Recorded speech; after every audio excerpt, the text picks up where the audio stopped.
video kali ini saya akan membawakan materi tentang paradigma sehat, konsep masalah gizi dan determinan masalah gizi. Tapi sebelum itu, teman-teman tahu tidak apa itu paradigma hidup sehat?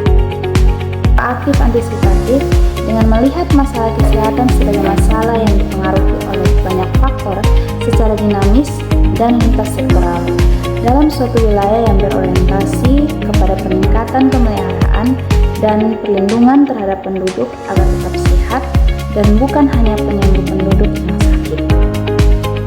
Jenis-jenis paradigma sehat ada 5. Yang pertama, paradigma sehat individu, paradigma sehat keluarga, paradigma sehat masyarakat, paradigma sehat lingkungan, dan paradigma sehat dalam kebijakan publik.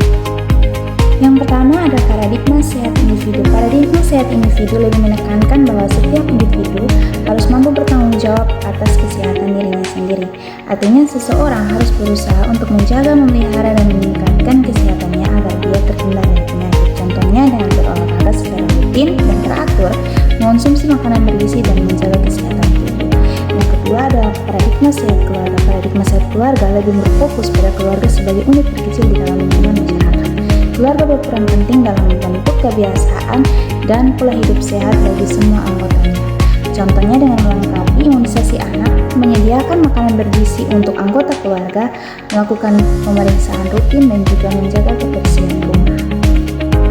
Yang ketiga ada paradigma sehat masyarakat. Paradigma sehat masyarakat lebih menekankan terhadap peran aktif masyarakat secara kolektif dalam meningkatkan kesehatan bersama.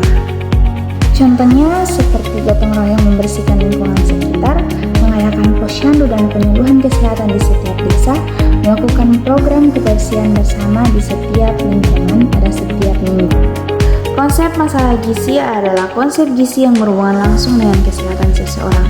Jika seseorang kekurangan gizi, maka akan dapat menyebabkan pertumbuhan dan perkembangannya tidak normal. Status gizi seseorang dipengaruhi oleh 2 hal utama, yaitu asupan gizi yang cukup dan juga status infeksi. Keduanya saling berkaitan. Jika seseorang kekurangan gizi, ia akan lebih mudah terkena infeksi.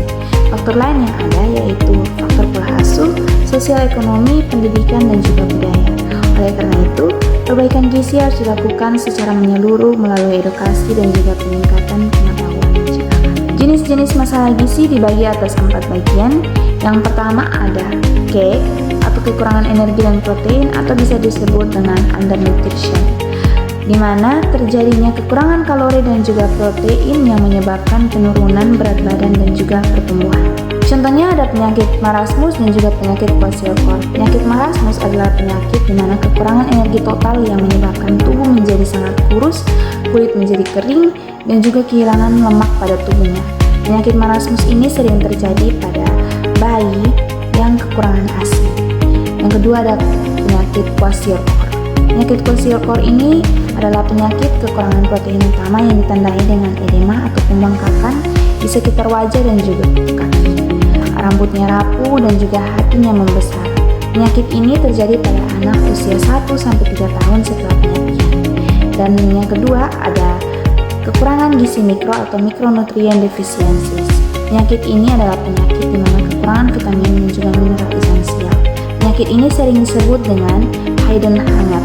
Contohnya itu adalah kekurangan vitamin A, anemia, defisiensi yodium, defisiensi zinc, dan juga lain-lain. Yang ketiga ada kelebihan gizi atau overnutrition.